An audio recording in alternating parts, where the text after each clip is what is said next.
It's early morning at the Great Pyrenees Rescue Society in Spring.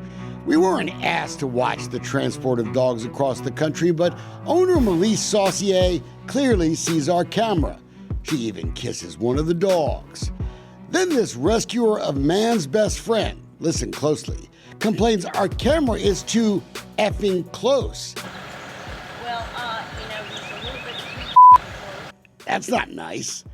And then they send us a special message. Let's call it the Dolcefino Consulting Salute. Can you read that? Yeah, I can read that. Why don't you watch this? She doesn't care how the dogs are. The yards were nasty. They had broken pieces of wood with nasty rusted nails. I hate to say it, but probably a lot of those dogs would have been better off just being put down instead of being put at Melise.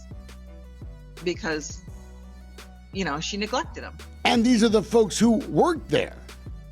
But I know there were a lot of sick dogs just because of parvo, and I believe a lot because of neglect.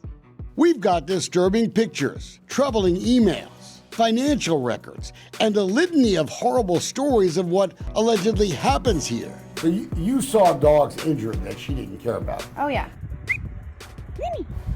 Hi, baby dog. Aren't you a good-looking boy? This is Lenny, now clearly content at his foster home in Austin, but you can see that Lenny is now missing an eye. Lenny is very sweet. He is a great dog. Kennel tech Ricky Trail says Lenny was left suffering in pain with his bad eye while at the rescue in Spring. Do you think he got the proper treatment while he was there? No, definitely not. He never even got looked at. It was never even a second thought. During the surgery in Austin, doctors allegedly discovered Lenny had been shot. Bullet fragments show up on the x-ray. Now the fight over the safety of these big, white, fluffy dogs in Spring has ended up in Harris County Court. Like a lot of breeds, the Pyrenees sure have their protectors.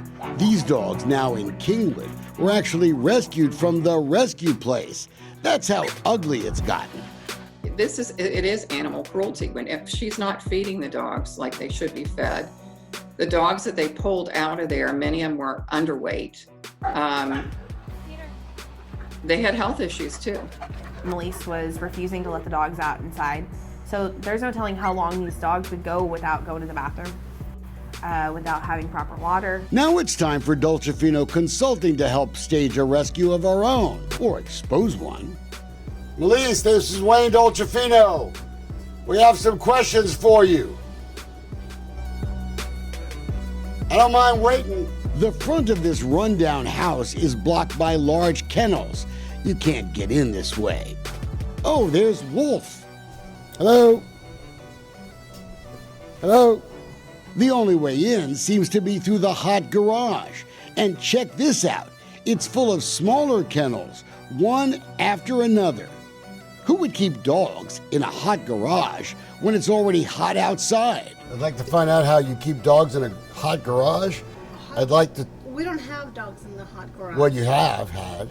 You can clearly tell dogs have been kept here. We can see the dog bowls, a strange green fluid on the floor of one of the kennels. And there are eyewitnesses to this treatment. If only Monica could do more than bark. Peter could certainly tell a story. He was stuck in this dark garage for a year, possibly more. And he had no life. He saw nobody. He was just in isolation. And there are these huge, massive dogs, but they're the most gentle, loving dogs too. So, and very loyal. So fell in love with the breed. Nurse and business owner Charlene Signorino has put her money where her love is, donating money to the rescue shelter Melise runs. Right. So with Pyrenees, it's like you get this big dog, but it's very gentle. And they're very, very loving dogs too. Charlene always thought she was donating to a dog charity, but Melise Saucier isn't running a charity. Her tax-exempt status had been revoked years ago. But bank records we now have show Melise was still taking in donations, lots of them. How was that income reported to the IRS? And so were they feeding dogs in Spring or feeding Melise? It's not as much about that fraud with the 501c3 as it is watching over the last year or so how she's not taking care of the dogs. The dog overcrowding at the shelter prompted an email from Charlene to another Pyrenees lover, quoting, "I believe the rescue has become a location for warehousing dogs and a place where funds are misappropriated for Melissa's personal use.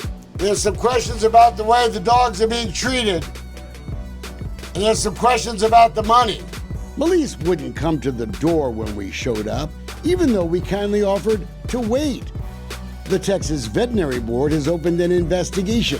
There are allegations medical procedures that were done weren't sterile. Dogs neutered on a picnic table. This is reportedly a picture of a dog named Conway, sedated on a dirty floor. So one of the dogs, Conway, they tried to put under, but he wasn't going under very well. So he ended up coming out of it. He was awake through the entire thing. He was coherent. He could feel every single thing, even though he wasn't able to do anything. There is plenty of documented evidence that Melissa brought in drugs from Russia to treat the dogs here in Spring, bought them through a Russian website. We've got copies of some of the orders. We've seen the posts on a Pyrenees Facebook page from Melissa. They need to look outside the U.S., she says, and buy some Russian drugs. But are those drugs actually approved for use here in the U.S.? She told me all the time, that she gets medication from Russia because it's a lot cheaper. This is clearly a different kind of dog fight than we normally get in. Melissa recently sued the National Great Pyrenees Rescue Organization for defamation, civil theft, negligence. Her lawyer is Stephanie Harp, who took to Facebook the other day to search for the guy who took the video we just showed you moments ago. Quoting, "This man was captured filming outside the headquarters, a private home, of a dog rescue. It's very disturbing to see someone filming your home. We need to find this person to ascertain their purpose in order to protect the dogs." Attorney Harp even set up an email at, wait for it, whoisthecameraguy@gmail.com. It's a veritable manhunt. Protect the dogs. Hey, Stephanie, he works for me, and he was shooting pictures on a public street of the headquarters of an alleged charity. And since no one shared or liked your post, I'm going to share it, help you out, because we're so much more popular. We even took pictures of your team taking pictures of us. This is a real standoff. Oh, and then your buddy gave him the bird. And the reason I sent him there is pretty simple, because so many people claim dogs are being mistreated over there, virtually hoarded. Look, I like dogs. I love them. In fact, I've got 5 of them. And I even let folks who work here bring their dogs to work. Right, Buster? But look, we don't put them in kennels in the hot garage, and we certainly don't perform medical procedures on them. And look, I have a suggestion. Instead of that bird thing, maybe the next time, you guys should just invite us in. Let us look around.